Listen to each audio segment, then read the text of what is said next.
Uyga mehmon kelgini, bereketning kelgini deb bugun bizning uyga cho'ng bereketlar kelmoqda. Shu bereketlarni kutib olish uchun mana atdiganda o'rnimdan turibla tayyorlik qilib ketdim. Kunlik odatim bo'yicha mana atdiganda daramni ichib, qaynoq suvlarni biroq qurqang'ich ichib olgandan keyin tayyorlik qilib ketdim. Avvalmış uyga kelgan mehmonlar bo'lsin yoki bolalar bo'lsin dadani inta yaxshi ko'rib yeydigan bo'lg'achqa pishiriqlarning qatorida mushdan tadimni azroq pishirib qo'yaychu debla dandan tayyorlab to'xabga silvatgandan keyin uyda oqshom qunib qolgan tuqqanlar bajida shularga bir payzi nashliq qilib beray deb ular o'rnidan qopqicha ataganlik nashliqlarga tayyorlab ketdim. Nashliqlarni biroq tayyorlab jo'zlarga tizib bo'lgandan keyin o'ng'ich bularni o'rnidan turib mana chiqdi. Bular bilan payzi mana shundaq nashliqlarni qilib olganmi bo'ldi.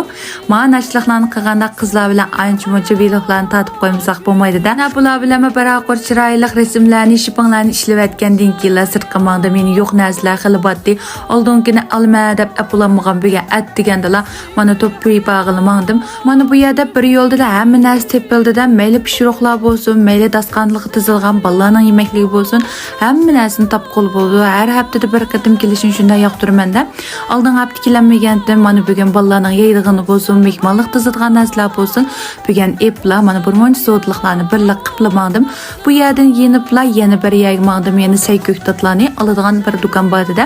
Shunday saylari yangi. Sizlarga mana o'xshashmi do'stlar? Mana bu yangi chiroyli saylarni ko'rsam, mayli tomoq etay atmay, o'shimni bilmay elib olaman-da.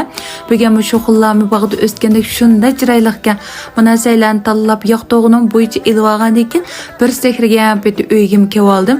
Atigan nashtadan keyin uyni ratlashga vaqtdagi mayli sirtqa chiqib ketgan emas. Men uyga kelsam jinim opam uy degan ratlab shunda ratlik qilib qo'yibdi. Shunchalik ardig'im chiqib ketdi-da. Mana shunda cho'nglarimiz bo'lsa ish qilib hamma ishimiz o'ng bo'lib ketdi jumim. Uyga kelibla mana uy ratlik bo'lgan ekan jo'zlarni tizib etib, anandikin tomoq qil tayyorlab qilaychu debla mana jo'zlarni biroq tizib ratlab bo'lgandan keyin tomoqlarni o'z qo'lim bilan tayyorlab qilib ketdim. Tomoqlarni biroq tayyor qilib bo'lishimga mehmonlarim shunda joyiga ulgurib ketdi. Sizlarmi shunda mehmon chaqasangiz jiddiylashib ketamizlar do'stlar. Ish qilib bugun oni qo'ysam, mavni qo'ysam, jiddiylashib nima ish qilishimni bilmay ketdim-da. Sizlarchi mehmon chaqirishim qandayroq bo'pti do'stlar? Sizlar qandayroq bo'lisizlar? Inkasrayni yozib qo'yinglar. Bugun mening tunji qatim vlog tartishim do'stlar yoqtirgan bo'lsanglar, yoqtirdim deb yozib qo'yishni unutmanglar. Buning tekin arlab mana bu turmush vlogimdan baharlab turman. Undan bo'lsa oxirgi bir muzika ketdi, oxirgacha ko'rishni unutmanglar.